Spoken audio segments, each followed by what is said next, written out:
mountain veggie prep and cooking, planting potatoes and extra. Humble life in a countryside. Our dining table has been like a mini farmer's market, all thanks to the abundance of mountain veggies we've been getting our hands on. And let me tell you, they're becoming a real favorite of mine. The preparation for those greens is a whole production in itself. The other day, we filmed a little cooking session, mainly starring my mom as she expertly handled 2 different types of these mountain treasures. It's like a culinary adventure every time we cook with them. So, picture this. This morning's breakfast was straight out of our own backyard and the nearby mountain trails. We had fresh tomatoes, crisp veggies, steaming rice, and piping hot miso soup. It's amazing how much tastier everything feels when you know it's all come from right around the corner.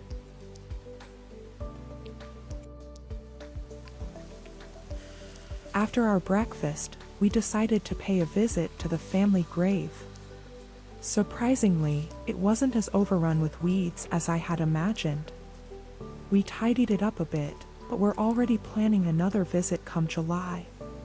It's a family tradition that we try to uphold, keeping our ancestors' resting place clean and respected.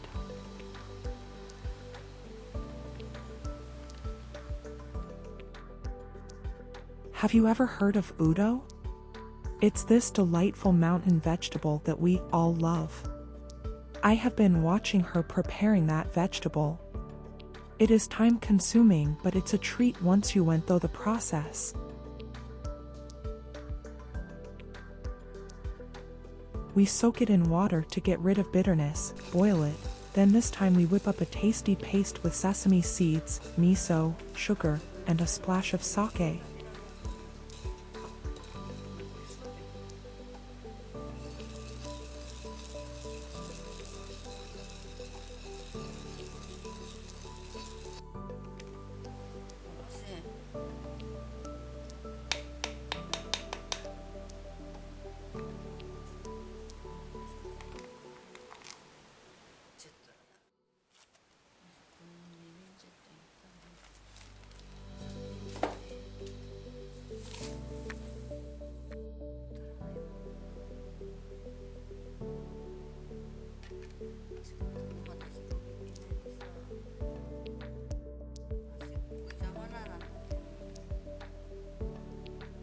There are several ways of cooking udo, but this one is my favorite and has become a regular feature on our dinner table.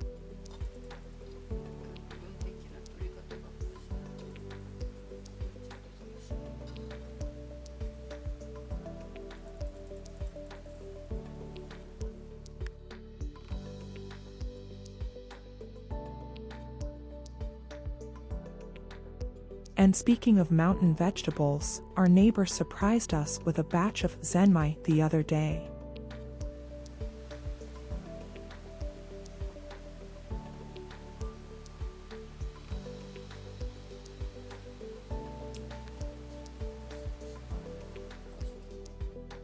These tender greens needed a bit of special treatment, boiled, laid out to dry in the sun on cardboard for days.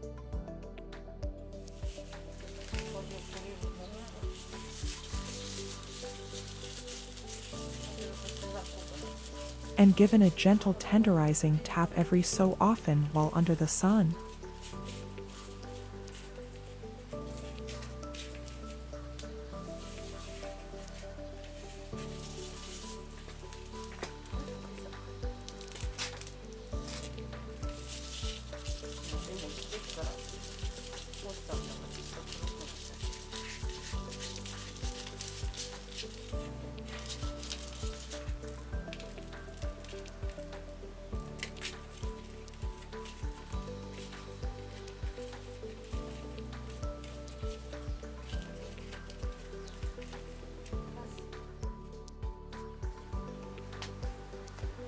It's amazing how something so simple can turn into a delicious addition to our meals later on.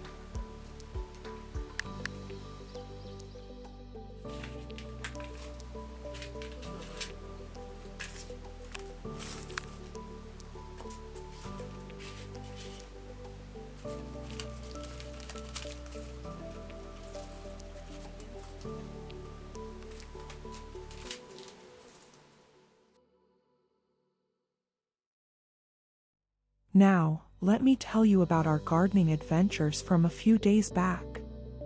We divided our garden in half, fertilizer for potatoes on one side and lime for the other.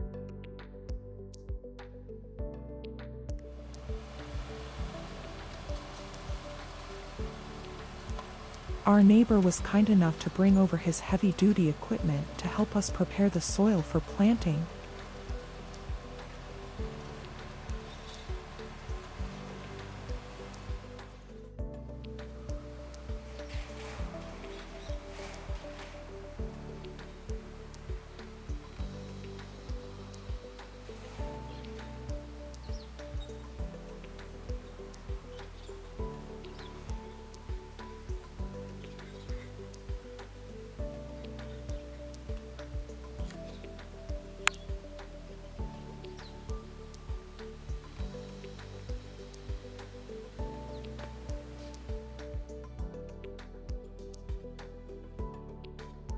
We spent the afternoon carefully placing the potatoes, about 35 centimeters apart, covering them up with soil, and giving them a good watering.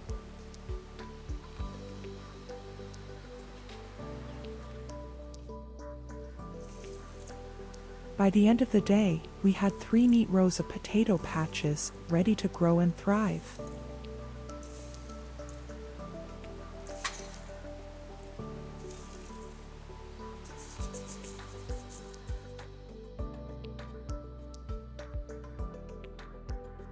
Now, with the sun beating down on us all day, we decided to skip the heavy stuff for dinner and opted for somen instead.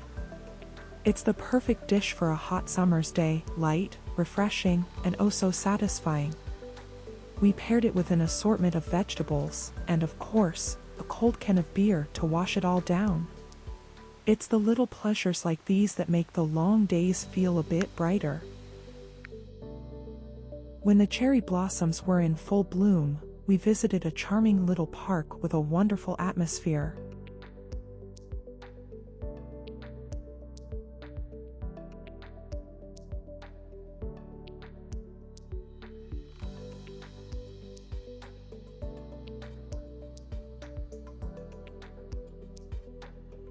A picture of our area, with a population of less than 1,300, was taken one early evening in spring.